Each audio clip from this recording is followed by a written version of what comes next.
کہ جو فرقہ واریت ہے نا، کوئی کہے میرا دھڑا سچا ہے، دوسرا کہے جی میرا سچا ہے، اس کی بنیاد ایک یہ ہے کہ ہم نے شریعت کی تعلیم بھلا دی ہے۔ شریعت کی جو تعلیم ہے نا، وہ صرف قرآن کریم کا نام نہیں ہے، وہ صرف حدیث کا نام نہیں ہے، وہ صرف صحابہ کا نام نہیں ہے، بلکہ قرآن و سنت، صحابہ اور اہل بیت کی تعلیمات ملیں گی تب شریعت بنے گی۔ آج ہمارے یہاں پتہ کیا ہے، ہمارے یہاں ایک مسئلہ سیکھ لیا نا تو بندہ دوسرے کو کہتے ہیں یہ تو جاہل ہے، کسی نے 2 سیکھ لیا تیسرے پر اعتراض کرے گا۔ ایسا نہیں ہے، ہمارے اکابرین جو دنیا سے گئے ہیں یہ دین اور شریعت کے جامع لوگ تھے، اس لیے جتنا علم ہوتا ہے اتنا بندے کے پاس حوصلہ ہوتا ہے۔ آپ اندازہ لگائیں نا کہ دریا کا شور زیادہ ہے یا سمندر کا شور زیادہ ہے، تو آپ اندازے میں یہاں پہنچیں گے کہ سمندر خاموش ہے، دریا میں شور ہے۔ کیوں؟ اسی کو ہمیں سمجھانے کے لیے کہا گیا ہے کہ کہہ رہا ہے دریا کے شور سے سمندر کا سکوت، جس میں جتنا ظرف ہے اتنا ہی خاموش ہے۔ تو یہ جو اچھل اچھل کے ہم لوگ باتیں کریں ایسے دکھا دو ایسے، دراصل علم کے خالی ہونے کی نشانی ہے۔ یہ اس جمعۃ المبارک میں نے بیماری کے عالم میں جمعہ پڑھایا، 2 ہفتے میں جمعہ مسلسل نہیں آ سکا۔ ادھر جمعہ گفتگو کی، جمعہ کے بعد مجھے ایک طالب علم ملا جو یونیورسٹی لیول کے اسٹوڈنٹ ہے، ماشاءاللہ باشرہ بھی ہے، دیندار بھی ہے، پہلی ملاقات ہے زندگی۔ السلام علیکم، مجھ سے ایک سوال کرنا ہے۔ جی فرمائیں مفتی صاحب، ایک سوال پوچھنا ہے اور صحیح جواب دیں۔ میں نے کہا کیا کوئی مفتی 2 نمبر جواب بھی دیتا ہے؟ وہ تو مفتی نہیں ہے، وہ تو عالم ہی نہیں ہے۔ نہیں اچھا میں سوال پر مجھے پوچھیں، میں حضور پاک کی حیات کے بارے میں سوال کروں گا اور صرف قرآن سے مجھے جواب دینا ہے۔ میں نے کہا 1 منٹ، جواب تو میں قرآن کریم سے انشاءاللہ تعالیٰ دوں گا، پرابلم نہیں ہے، لیکن مجھے ایک بات بتاؤ، کیا ہمارا دین صرف قرآن کا نام ہے یا دین میں کچھ اور چیزیں بھی ہیں؟ کیا مطلب؟ میں نے کہا مطلب سمجھا دیتا ہوں کہ ایک بندہ کہ میں صرف قرآن مانتا ہوں، حضور کی حدیثیں بھی نہیں مانتا اور پیغمبر کے صحابہ اور اہل بیت بھی نہیں مانتا، وہ کون ہے؟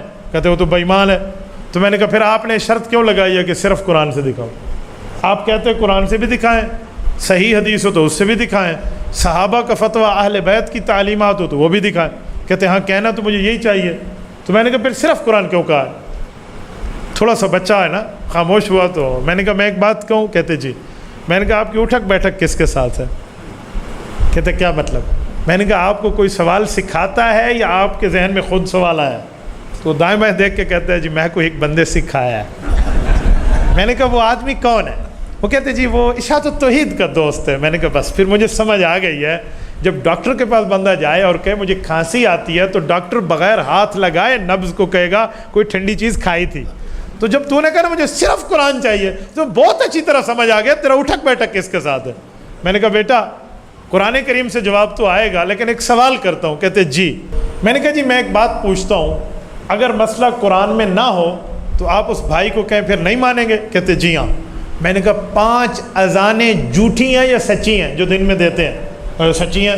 میں نے کہا سچی ہیں تو اذان کا تو ایک لفظ بھی قرآن کریم میں موجود نہیں ہے۔ 4 دفعہ اللہ اکبر کہو تو یا قرآن میں تو یہ بھی نہیں ہے 2 دفعہ کہو، پھر اذان تو گئی۔ کہتے 30 پاروں میں اذان نہیں ہے؟ میں نے کہا جی قرآن کریم آپ کے سامنے ہے، بسم اللہ فرمائے، آپ 30 پاروں سے مجھے اذان دکھا دیں اور جو ہدیہ مانگنا چاہیں میں آپ کو ہدیہ پیش کر دوں، بسم اللہ فرمائے۔ کہتے اچھا بات تو ٹھیک ہے۔ میں نے کہا اچھا اگلی بات کروں؟ کہتے جی ہاں۔ میں نے کہا جب امام کے پیچھے تکبیر پڑھی جاتی ہے جسے ہم اقامت کہتے ہیں، یہ اقامت بھی قرآن کریم میں نہیں ہے، تو گنجی نماز پڑھی کر، اللہ اکبر، نہ بانگ نہ اقامت۔ کوئی پوچھے کیوں تو کہنا قرآن میں نہیں ہے۔ کہتے اچھا۔ میں نے کہا آگے تھوڑی آگے بھی چلوں گا۔ کہتے جی بتائیں۔ میں نے کہا قرآن کریم شروع ہوتا ہے نا الحمدللہ۔ کہتے جی۔ میں نے کہا تو نماز بھی الحمدللہ شروع کر۔ کیوں؟ سبحانک اللہم نہیں پڑھوں گا؟ میں نے کہا پورے قرآن میں سبحانک اللہم و بحمدک تبارک اسمک کا ہے ہی نہیں، ڈائریکٹ اللہ اکبر الحمدللہ رب العالمین، زیادہ سے زیادہ بسم اللہ پڑھ لیں، اعوذ باللہ بھی نہ پڑھنا، کیونکہ اعوذ باللہ من الشیطان الرجیم قرآن کی آیت نہیں ہے۔ قرآن میں فَإِذَا قَرَأْتَ الْقُرْآنَ فَاسْتَعِذْ بِاللَّهِ، حکم تعوذ ہے، لفظ تعوذ قرآن میں نہیں ہے، ڈائریکٹ الحمدللہ پڑھ اور آگے آمین بھی نہ کہنا۔ کہتے وہ کیوں؟ میں نے کہا آمین قرآن کریم میں نہیں ہے، پورے قرآن کی الحمد کی الف سے والناس کی سین تک آمین کا لفظ نہیں ہے تو میں تمہیں گھڑی تحفہ دوں گا، بسم اللہ۔ آگے کہوں کہتے جی میں نے کہا سبحان ربی العظیم سبحان ربی العلیٰ سمیع اللہ لمن حمدہ ربنا ولک الحمد، یہ بھی قرآن میں نہیں ہے، یہ بھی نہ کہنا۔ میں نے ربنا ولک الحمد کہا ہے، یہ بھی ثابت ہے، ربنا لک الحمد یہ بھی ثابت ہے۔ کہیں میرے بعد آپ کہیں بھئی ربنا نواں پڑھ گیا، ٹھیک ہے، یہ دونوں کو ثبوت ہے۔ اچھا میں نے کہا یہ بھی قرآن میں نہیں ہے تو یہ بھی چھوڑ دے۔ اور اگلی بات التحیات للہ بھی نہ پڑھنا، کہ تو کیوں؟ میں نے کہا پوری التحیات قرآن میں نہیں ہے۔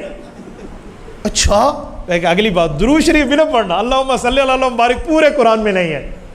اچھا صحیح کوئی نہیں، میں کہ دکھا چاہتا اللہ تے بندہ جڑا گواہ سے ثبوت تے کو دے سو ڈائریکٹ الحمدللہ، اس کے بعد قل اللہ اور ڈائریکٹ ربی جلنی مقیم الصلاۃ پڑھ کے سلام پھیر دینا، بس ختم ہو جائے گا۔ اور سلام بھی نہ کرنا کیونکہ السلام علیکم ورحمۃ اللہ بھی قرآن کی آیت نہیں ہے۔ ایک گنجی نماز ہے، پڑھ سے مکھت ہو، گونی نماز ہے، گنجی ہے، پڑھے گا؟ کہتے ہیں نہیں۔ میں نے کہا اب نماز میں حدیثیں پڑھتا ہے تو جائز ہے، اور میں اگر عقائد میں حدیث پاک کی بات کر لوں تو میرے لیے حدیث غلط ہو جاتی ہے۔ یہ اس کے بخار کا علاج ہم نے سوڈیمنٹ کی گولی سے کیا، میں نے کوئی انجیکشن نہیں لگا۔ تو لڑکا کھڑا ہوا تھا، بیٹھ گیا، مجھے کہتے ہیں مولوی صاحب بڑی مزے کی گال ہے، ذرا سمجھاؤ۔ میں نے کہا مغرب میں آ جانا، انشاءاللہ تعالیٰ میں آپ کو سمجھایا دوں گا، شام کو ہماری کلاس ہوتی ہے۔ تو میری بات آپ کے سامنے بھی یہی ہے کہ اگر ہمارے دل میں اللہ کو راضی کرنے کا جذبہ ہے نا، پھر ہم سنجیدگی سے سوال کریں گے، سنجیدگی سے بات سنیں گے، لڑائی کی بات نہیں ہوگی۔ یہ ممبر آپ کو لڑائی نہیں سکھائے گا، یہ ہمارے اکابرین کی ترتیب ہے۔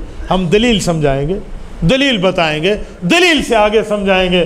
کفر و شرک کی مشین لے کر مولوی اگر اپنی جیب میں پھرتا ہے تو میرے خیال میں وہ دل کی بات نہیں سنا رہا، پھر پیٹ کی باتیں سنا رہا ہے۔ اور اللہ تعالی ہمیں پیٹ کی باتیں سنانے سے محفوظ رکھے، قرآن اور حدیث ماننے والا بنا۔